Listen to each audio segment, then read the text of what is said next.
My name is Jessica Sherman. I am the eldest of Pastor and Mrs. Noonan's daughters. And I have two verses real quick to read to you. The first is Proverbs 3, verse 5 and 6. Trust in the Lord with all thine heart, and lean not to thine own understanding. In all thy ways acknowledge him, and he shall direct thy path. And then Psalm 37, verse 23. The steps of a good man or woman are ordered by the Lord, and he delighteth in his way.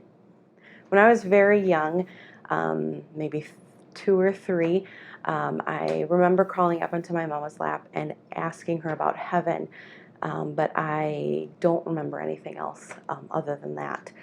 And so as the years went on, I really struggled with my salvation and this fear of being left behind in the rapture. And I remember talking to my mom about it, maybe when I was in 5th or 6th grade, and she asking me if I was saved. And I was like, well, yeah, but thinking, I don't know. And so I really struggled with that until I went to teen class. And being a teen, I went to my first youth conference. And it was there at my first youth conference that I got my salvation settled. And I remember on the way home from the youth conference, we gave our testimonies on the bus. And I remember standing there and telling everyone that I got assurance of my salvation and I was saved and all excited about that. And I remember using the phrase or the words that my parents' God would be my God. And I made that decision, and I don't think I really registered what that meant. As I grew up, there were several things I knew, and one of them was I wanted to be a teacher. And that was very evident very quickly. I love to teach and be able to help young kids and even older kids. I would tutor and do all sorts of things like that. And the second thing I knew is I wanted to go to Bible college. I knew I needed to go to Bible college. And so as the time came for me to make the decision of where to go, I was very apprehensive and nervous about where I was going to go. At that time, you really only had a few options, and I really didn't feel that God was calling me to either of those places. And so I really struggled with the decision. And unbeknownst to us, my aunt would really play a big part in this and would introduce us to West Coast. And I feel that those steps in my life were so, as the Bible says, ordered by God, that it was so clear to me that was where I was supposed to go.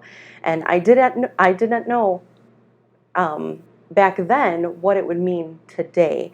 And so that was nice to look back now, but really scary at the time. And I remember getting ready to go to college, and of course, this was California. I had never flown before, and so I was going to get on my first flight, and so I was very excited and also very scared. But I remember talking to Dr. R, and he was going to give me the job on campus because I was a pastor's daughter. I was guaranteed a 10-hour-a-week job on campus. And so he kind of asked me my interests, looking where he could place me. And to this day, I don't know why.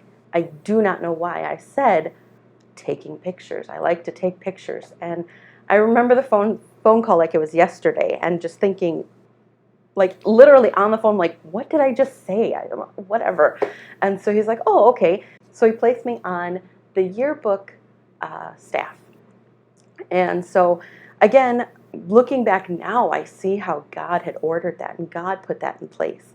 But back then I was just like, okay, I guess this is my job. And so I jumped in. My first year was pretty rough.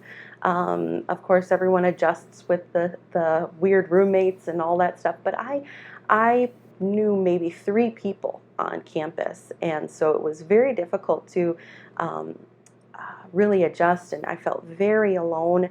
But again, God opened those doors and put people that I needed right at the time that I needed them. And so I'm so thankful every single time. And that first year, I know many college students, you look at your phone to see what your bank account says. And mine would say like 65 cents. And I'm like, oh no, how am I going to get shampoo? I'm out of shampoo. And I remember thinking that this is going to be the last day I can wash my hair for a while, and I would pound that shampoo or body wash or whatever, and get as much as I could, and then the next time I'm like, maybe this will be it. And I just felt like the widow woman who scraped together just enough meal to make her bread. But that's how I felt over and over again with things that God just seemed to stretch. My clothes just seemed to last so much longer than they should have. But there's many things that God just seemed to show that this was what I was supposed to be doing. And so as the years went on, obviously it got easier. I had more friends, but a real bump in the road came my junior year when I got Bell's palsy, where I was very depressed and not feeling great, obviously, and I felt so ugly because half my face didn't work. And so, but now I look back and I don't really know what that reason was, but maybe it was because I needed to stay home the next semester. I'm not sure, honestly, but I know that because I stayed home the following semester, I was again ordered step by God that I worked at a print shop. I was able to become more familiar with the ins and outs of graphic design and what that meant and the physical printing things of it. And that was all information that I needed to know to later use my skill that literally God had given me for our church.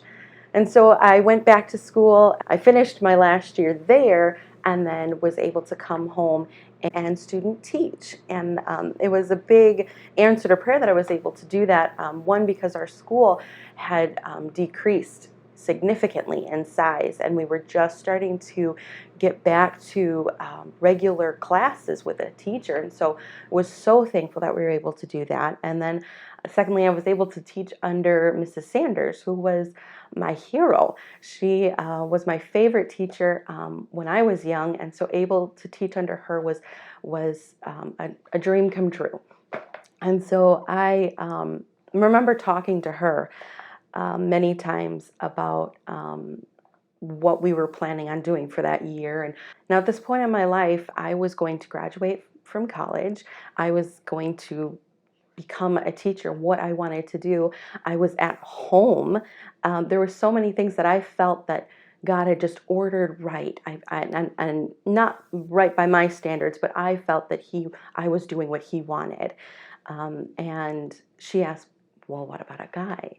And I thought, I am so content in my life and how God has put everything right for me, that if He gave me a man, that would be like the cherry on top of the sundae. And 3 weeks later, Mike asked me out. And so that was the cherry on top of the sundae. I mean, it was amazing how God just worked everything out and put it in our life now. And as they say, the rest is history. 3 kids later, 6 years of marriage. A few years later, I had my first child with Garrett, and I was married for a few years now.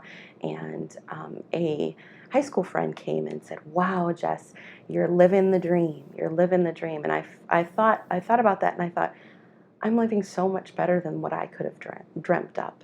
I made that decision way back then that God, my parents' God, was going to be my God, and my parents' church was going to be my church.